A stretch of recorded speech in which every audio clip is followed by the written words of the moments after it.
এই যে গদাধর পণ্ডিত রাধারানী রূপে আসছেন, কারণ এটা বেণুগীতের মধ্যে পাওয়া যায়। ভাগবতের দশম স্কন্ধের 21 অধ্যায় থেকে বেণুগীত আরম্ভ হয়েছে। সেইখানে লেখা আছে যে রাধারানীর মনেতে বড় দুঃখ ছিল, খেদ ছিল, কারণ তিনি কৃষ্ণ দর্শন করতে যেতে পারতেন না। কারণ আয়ান ঘোষের সঙ্গে তিনার বিবাহ হয়েছিল, তিনি কুলবধূ ছিলেন, যার ফলে কৃষ্ণ দর্শন করতে গেলেই শাশুড়ি ননদী নানা রকম কলঙ্ক দিতেন। আর এই কলঙ্কের হাত থেকে রক্ষা পাওয়ার উপায় অনুসারে যোগমায়া দেবী কিছু সাহায্য করলেন, দলিতাদি সখীকেও সাহায্য করলেন। যাই হোক, এইভাবে মিলন হতো। আমরা অষ্টকালীন লীলা অনুসারে দেখি প্রতিদিন 8 বারই মিলন হচ্ছে, কিন্তু বাহ্যিকভাবে দেখা যায় সব সময় মিলন হয় না। কবু মিলে কবু না মিলে, সব দৈবের লেখা। বিধি বড় বলবান, না শুনে ধর্ম জ্ঞান, সদা কর্ম পাশে বাঁধে, বিধির উপর ভার দিয়েছিলেন।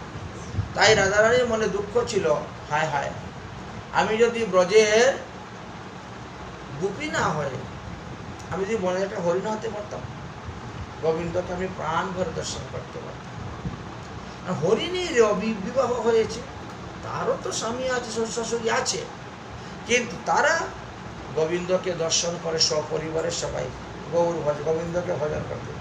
কিন্তু আমার পরিবারের কেউ গোবিন্দের ভজন করে না, আর ভজন করতে গেলেও বিপদ।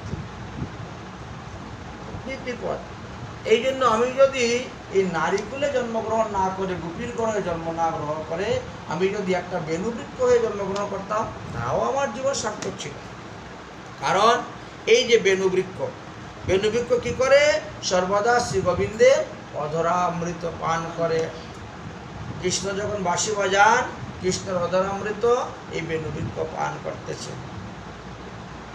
তারপরে কৃষ্ণ যখন ঘুমান, তোমার কাছে নিয়ে ঘুমায়। কৃষ্ণ যখন বাঁশি বাজায় না, তখন বগলে রেখে দে, তখন কোমরে গুজে রেখে দে। বাঁশির কি সৌভাগ্য! বাঁশে সে সর্বদা শ্রীকৃষ্ণের সঙ্গ পাচ্ছে, আর আমরা মাংসও পাচ্ছি না। হে বিধাতা, তুমি আমাদেরকে গোপী জন্ম দিয়ে বিড়ম্বনাই করেছ। এই জন্য রাধারানীর মনে বলে খেয়েছিল, এ দেহে না করো বড়, শুনহে মুরলীধর, মিনতি করি তুহা। পদই আছে যে গোবিন্দ, তুমি যখন সখাদেরকে নিয়ে গোচারণে যাও, তখন আমি দুয়ারে থাকাইয়া তোমাকে দেখি, এক নজরে তাকিয়ে থাকি, যতক্ষণ পর্যন্ত দেখা যায় ততক্ষণ পর্যন্ত, কিন্তু কিছু উপায় নেই। তুমি মণি নয়, মাণিক্য নও যে আঁচলে বাঁধিলে রও, ফুল ন যে কেশে পরিবেশ। যদি অগুরু চন্দন হইতাম, তুহায় অঙ্গে মাখা রইতাম, ঘামিয়া করিতাম রাঙ্গা পায়। যদি নারী না করিত বিধি, তুহা হেন গুণনিধি, লইয়া ফিরিতাম দেশে দেশে। কত বাসনা ছিল। এই জন্য এই কলিতে তিনি চিন্তা করলেন যে আমি আরই নারী দহন নিয়ে আসবো না, এইবার আমি পুরুষ দহন নিয়ে আসবো, তবেই আমি সেবা করতে পারবো। আর এই জন্যই তিনি পুরুষ দেহ নিয়ে, অর্থাৎ গদাধর রূপে তিনি এসে উপস্থিত হলেন। তাই গৌর গদাধর, গৌরাঙ্গ আমার গদাধরের প্রাণ রে। পদ আছে না, গৌরাঙ্গ আমার গদাধরের প্রাণ রে। দেখবেন গৌর গদাধর সেবা পূজা হয়, গৌর গদাধর। আমাদের গৌরীয় বৈষ্ণব যারা, তার মধ্যে অধিকাংশ লোকে দেখবেন নিমাই বিষ্ণুপ্রিয়ার পূজা করেন না, বরং গৌর গদাধরের পূজা করেন। বা মন্দিরের নামও থাকবে যেমন গদাধর চৈতন্য মন্দির, গৌর গদাধর মন্দির। কারণ কি? আমরা রাধাকৃষ্ণের ভজন করি, লক্ষ্মীনারায়ণের ভজন করি, রাম সীতার ভজন করি, মহাদেব পার্বতীর ভজন করি, কিন্তু নিমাই বিষ্ণুপ্রিয়ার ভজন করতে যাচ্ছি না কেন?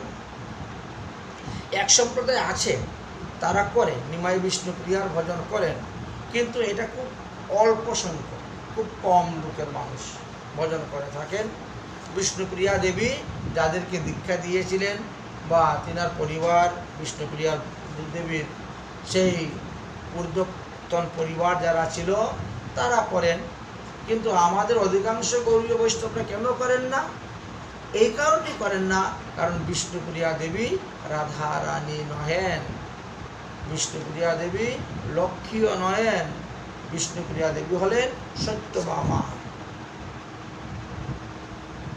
তিনি ওই তার দাপর যুগেতে কি করেছিলেন, গোবিন্দকে গাছের মধ্যে বেঁধে দান করেছিলেন।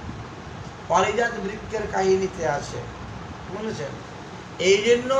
এই জন্মে এসে তিনি ভগবানকে আবার প্রাণপতি রূপে পেয়েছেন। যা দান করা যাবে তা পরজন্মে গিয়ে আপনি আবার পাবেন। অতএব দান করতে গেলে সাত্বিক দান করতে হয়, ভালো দান করতে হয়। যেটা দান করবেন সেটা পরজন্মে এসে আবার আপনাকেই ভোগ করবেন, আপনি পাবেন। এই জন্য বলছেন দানেন ন ক্ষয়ম, দান করিলে কখনো ক্ষয় হয় না, বরং এটা আরো চক্রবৃদ্ধি অনুসারে অনেক বেড়ে যায়, অনেক ফল লাভ করা যায়। গদাধর এবং মহাপ্রভু তারা একসঙ্গেই থাকতেন, একে অন্যকে কখনো ত্যাগ করতেন না, ছাড়তেন না। যদিও মহাপ্রভু পাণ্ডিত্যতার কারণে ফাঁকিটাকে জিজ্ঞেস করতেন, বিভিন্ন প্রশ্ন জিজ্ঞেস করতেন, তথাপি গদাধর কিন্তু সেটা ভালো লাগতো না, কারণ তিনি কৃষ্ণ কথা শুনতেই ভালোবাসতেন। উভয় রাধা কৃষ্ণ ও শ্রী চৈতন্য গদাধর, রাধা এবং কৃষ্ণ তারাই শ্রী চৈতন্য মহাপ্রভু এবং গদাধর রূপে এসেছেন। গদাধরশ্চ রাধাশ্চ পণ্ডিতশ্চি গদাধর, গদাধরশ্চ রাধাশ্চ পণ্ডিতশ্চি গদাধর কেন বললেন? না, গদাধর ভট্ট কিন্তু আরেকজন আছেন। যাতে লোকে বুঝতে অসুবিধা না হয় এই জন্য এইখানে এই কথাটা তুলে ধরতেছেন বারবার। গদাধর দাস আছেন একজন, গদাধর ভট্ট একজন আছেন, আর গদাধর পণ্ডিত একজন আছেন। এই গদাধর পণ্ডিত তিনি হলেন পঞ্চতত্ত্বের মধ্যে একজন অন্যতম। গদাধর প্রাণনাথ শ্রী চৈতন্য মহাপ্রভু, গদাধরের প্রাণনাথ ছিলেন মহাপ্রভু। এই জন্য বিষ্ণুপ্রিয়া দেবীর বিবাহ হওয়ার পরে বিষ্ণুপ্রিয়া দেবীর বড় খ্যাত করতেন, কারণ গদাধর সবসময় ওই মহাপ্রভুর সঙ্গে থাকতেন, মহাপ্রভুর সঙ্গে ঘুমাতেন, খাওয়া দাওয়া করতেন, উঠা বসা, খেলা দেওয়া, চলাফেরা সব কিছু। কারণ গদাধরের ভাবটা তো রাধা ভাব ছিল, আমি কৃষ্ণের সেবা করতেছি, মহাপ্রভুর সেবা মানে কৃষ্ণের সেবা করতেছি, এই ভাব ছিল। গদাধর সহ প্রীতি, একসঙ্গে দুজনে নৃত্য করতেন, একসঙ্গে দুজনে গান করতেন, একসঙ্গে দুজনে কীর্তন করতেন, এমনই প্রীতি ছিল। গদাধর সহ প্রীতি গীত বাদ্য পরায়ণ, গদাধর নিত্য গীত মহাল্লাদ মহাপ্রভু ভক্ত বৃন্দ সমাযুক্তং নিত্যং গীতং মহোৎসব। যত প্রকার শিবসঙ্গনে মহোৎসব হোক বা রাসাদি লীলা হোক, ঝুলন লীলা হোক, ঝুলনেও মহাপ্রভু গদাধরকে নিয়ে বসে ঝুলতেন। কোথাও লেখা নাই যে লক্ষ্মীপ্রিয়াকে নিয়ে ঝুলেছেন বা বিষ্ণুপ্রিয়াকে নিয়ে ঝুলেছেন। আমাদের মহাজনগণ